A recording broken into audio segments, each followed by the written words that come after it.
নমস্কার বন্ধুরা, তোমাদের সবাইকে স্বাগত জানাই। আজকে আমরা এখানে জানব সাইফনের রুল কাকে বলে, এটা কিভাবে কাজ করে এবং এর ব্যবহারটা আমরা বাস্তব জীবনে কোথায় কোথায় দেখতে পাই। তার সাথে সাথে আমরা প্র্যাকটিক্যালের কিছু ব্যবস্থা করেছি, যার সাহায্যে আমরা প্র্যাকটিক্যাল অনুভবটাও নেব।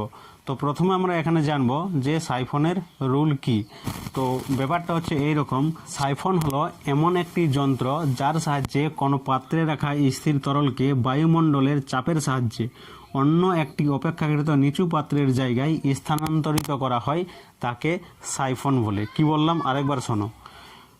সাইফন হলো এমন একটি যন্ত্র যার সাহায্যে কোনো পাত্রে রাখা স্থির তরলকে বায়ুমণ্ডলের চাপের সাহায্যে অপেক্ষাকৃত নিচু পাত্রের জায়গায় স্থানান্তরিত করা হয়, তাকে সাইফন বলে। এখানে কি কি জিনিসগুলো ব্যবহার করা হয় আমাদের এখানে দুটো পাত্র থাকে। একটা পাত্র, এটা হচ্ছে 2 নম্বর পাত্র, ঠিক আছে। যে পাত্র থেকে আমি তরল পদার্থটাকে নিয়ে যাব সেটা আমাদের উপরে থাকবে, আর যেখানে তরল পদার্থ যাবে সেটা নিচে থাকবে। এটা কিন্তু কন্ডিশনের মধ্যে পড়ে, এরকম রাখতেই হবে আমাদের। আর এই যে নলটা ব্যবহার করা হয় সেটা আমাদের প্লাস্টিকেরও হতে পারে, সেটা আমার কাঁচেরও হতে পারে, সেটা নল হতে হবে। আর এই যে আছে এর বেসটা কিন্তু সব জায়গাতেই কিন্তু সমান হবে, হয়েছে, সমান প্রস্থচ্ছেদ বিশিষ্ট থাকবে। এবার ব্যাপারটা কি হলো, যেখান থেকে জলটা চলে যাবে সেখানে কিন্তু এইটা কিন্তু ছোট থাকবে, আর যেখানে জলটা যাবে সেখানে এই দিকেরটা কিন্তু বড় থাকবে। আর একটা বিষয় কি হলো, যে যখন আমরা এই ক্রিয়াটা করব তখন কি করব, এই যে পাত্র থেকে আমরা তরলটা নিয়ে যাচ্ছি সেই তরল পদার্থ দিকে কিন্তু এই পুরো পাইপটাকে আমরা ভরে দেবো একবার। এরকম করে ভরে দেওয়ার পরে দুটো আঙুল দিয়ে চেপে দেবো দুদিকে দুটো মুখটা, আর যেখান থেকে তরলটা নিয়ে যাবো সেদিকে মুখটা প্রথমে ছুঁয়ে রাখবো, আর যে পাত্রতে যাবে সেটা গিয়ে সেই পাত্রটা ছেড়ে দেবো। তাহলে অটোমেটিক কিন্তু আমাদের সাইফনের ক্রিয়াটা শুরু হয়ে যাবে। এরপর আমরা এর ব্যাখ্যাতে আসি যে এটা কী জন্য এরকম করে হচ্ছে। তো ব্যাপারটা দেখো এরকম করে, এখানে তোমরা একটা জিনিস দেখতে পাচ্ছ যে দুটো পাত্র কিন্তু খোলা অবস্থায় আছে, এই পাইপটাও কিন্তু দুমুখ খোলা আছে, ঠিক আছে। শুধুমাত্র কি এর মধ্যে তরলটা ঢুকিয়ে যুক্ত করে ছেড়ে দিয়েছি, তার ফলে কিন্তু এটা হচ্ছে এদের হাইটটাকে নিচে রাখার জন্য এইভাবে চাপের সাহায্যে যাচ্ছে। তো ব্যাপারটা হচ্ছে দেখো, এই অবস্থানে এই এ বিন্দুতে আমি একটা বিন্দু মনে করেছি এ, আর এখানে একটা বিন্দু মনে করেছি ডি। এই দুটো হচ্ছে পৃষ্ঠতল, এই দুটো হচ্ছে পৃষ্ঠতল। তাহলে বায়ুমণ্ডল যেহেতু খোলা আছে, বায়ুমণ্ডল সবার উপরে সমান চাপ প্রয়োগ করে, তাহলে এখানে কি চাপটা আমাদের সমান আছে সেটা আমি মনে করছি কত, বায়ুমণ্ডলের চাপটা P0 মনে করছি, বায়ুমণ্ডলের চাপ P0 মনে করছি। এরপর ব্যাপার হলো, একটা বিন্দু আমি মনে করলাম, এই যে দুটো বিন্দু আছে, একটা বি বিন্দু একটা সি বিন্দু, এই দুটো কিন্তু অনুভূমিক আছে, সমান রেখা বরাবর আছে, এইভাবে সমান্তরাল আছে, অনুভূমিক বরাবর আছে। তো ব্যাপারটা হচ্ছে এখানে চাপটা আমরা জানি না যে কত আছে, সেই জন্য আমরা একটা মনে করেছি P1, একটা মনে করেছি আমরা P2, হয়েছে।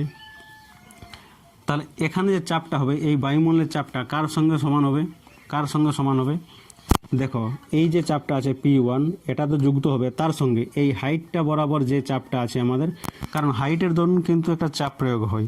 তোমরা একটা নলে কি করবে, একটা তরল পদার্থ নেবে আর নিয়ে এইভাবে দেখবে, তাহলে এই বিন্দুতে তোমাদের যদি বলে যে চাপ কত চাপ লাগছে, তাহলে তোমরা কি করবে, এই তরলটা কত চাপ প্রয়োগ করছে, তাহলে তোমরা বলবে যে এর যতটা হাইট আছে তার সঙ্গে আমরা রো এবং জি গুণ করে দেবো।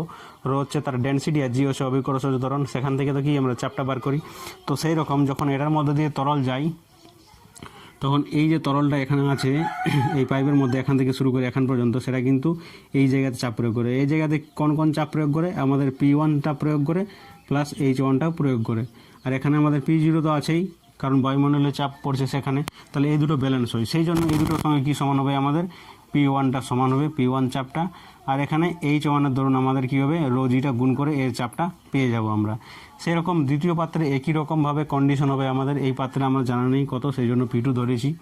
আর এখানে আমরা জানি যে এখানে বায়ুমণ্ডলের চাপ আমাদের P0 আছে। তো এটা কী জন্য কখন ব্যালেন্স আছে, এই হাইটের ধরুন, এই যে হাইটটা আছে এখান থেকে শুরু করে এখান পর্যন্ত, এই H2 ধরুন কী হবে, যতটা এখানে তরল পদার্থ সেই তরলটা এই নিচে চাপ প্রয়োগ করবে, প্লাস এই বিন্দুতে যে চাপটা হবে সেটাও কিন্তু এর উপরে প্রয়োগ করবে। তো সেই জন্য এখানে P0 সমান আরেকবার কী হবে আমাদের, যে P2 প্লাস H2 রো জি এরকম হবে। তাহলে দেখতে পাচ্ছি আমরা এই দুটো কিন্তু সমান হয়ে যাচ্ছে এখানে। তাহলে P0 আছে, তাহলে এখানে আমি বলতে পারি যে P1 plus H1 rho G plus নয় সমান হবে P2 প্লাস H2 রো জি, এরকম করে সমান হয়ে গেল। এরপর আমি কি করব, P1 আর এবং এদিকে মাইনাস করে নিয়ে এলাম P2কে, আর এদিকে আমাদের H2 আছে, রো আছে, জি আছে, মাইনাস H1 রো জি হলো। কমন যদি নিই আমরা, তাহলে H2 মাইনাস H1, আর এখানে ও থাকবে আমাদের রো থাকবে আর জি থাকবে। তাহলে দেখো ব্যাপারটা কি হলো, এখানে P1-এর চাপটা কিন্তু এখানে বেশি আছে আর P2-র চাপটা কিন্তু এখানে কম আছে। তাহলে আমরা জানি উচ্চচাপ থেকে নিম্নচাপের দিকে এই তরলটা যাচ্ছে।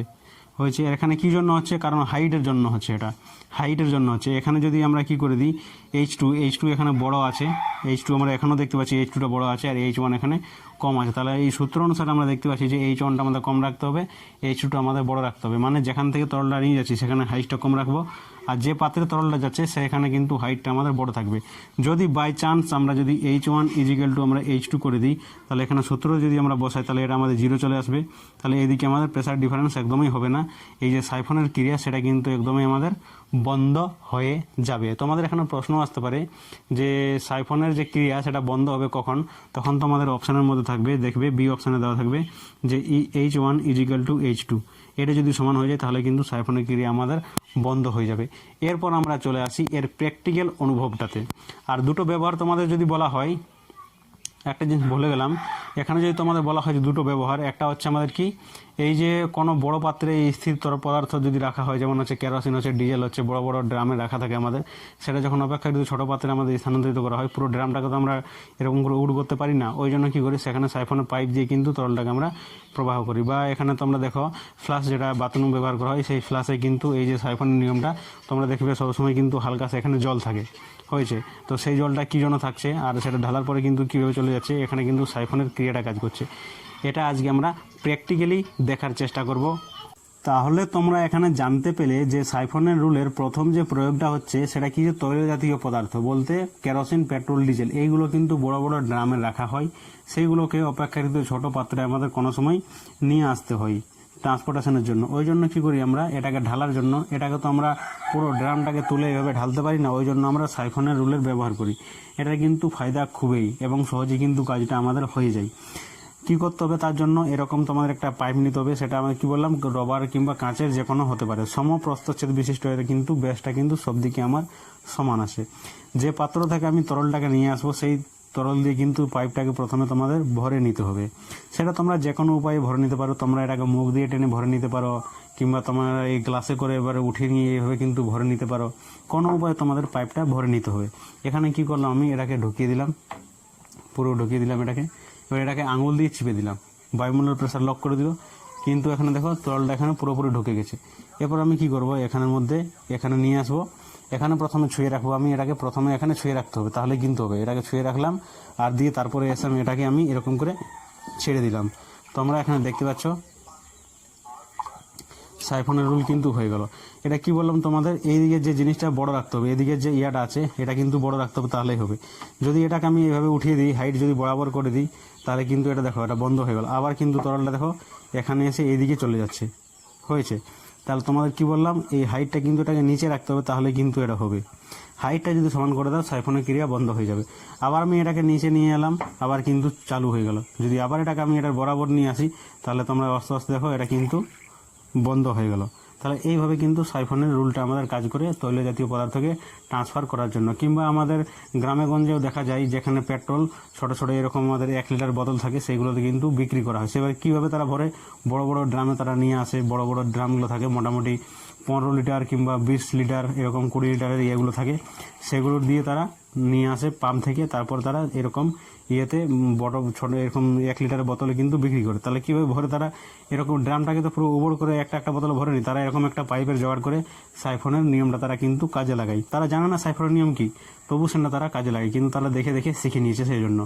সেরকম কী করবে, যেমন এখানে কী করবে, এটা আমি এখানে ভরবো, তাহলে এখানে আমি ঢুকিয়ে দিলাম পাইপটাকে, তাহলে এটা এখানে ভর্তি হয়ে যাবে আমাদের। এভাবে ভরে নিয়ে ছেড়ে দেবো আমি, ধীরে ধীরে এটা কিন্তু পুরো ভরে যাবে। হয়েছে, পাইপটা যদি মোটা হয় তাহলে আরও তাড়াতাড়ি ভরবে, এরকম হচ্ছে ব্যাপার। তাহলে এইভাবে কিন্তু প্রথম যে প্রয়োগটা সেটা কিন্তু আমরা বুঝতে পারলাম যে কীভাবে হলো। তোমাদের এটা আরেকবার এখানে দেখে দিচ্ছি, এভাবে এভাবে ছাড়িয়ে দিলাম আমি, দেখো ঠিক আছে, পুরোপুরি খালি হয়ে গেলো এটা। ঠিক আছে, আবার এটা কী করবো, আমি এর মুখ দিয়ে এটাকে আমি ভরার চেষ্টা করছি, কারণ এটাকে ফিল করতে হবে আমাকে তো। তাহলে এইভাবে আমার হয়ে গেল ভরা। এটাকে আমি উঁচুতে নিয়ে যাব, এই পাত্র থেকে আমি এখানে নিয়ে আসবো, এটাতে নিয়ে আসবো, ওই জন্য এই আমি এখানে ছেড়ে দিলাম।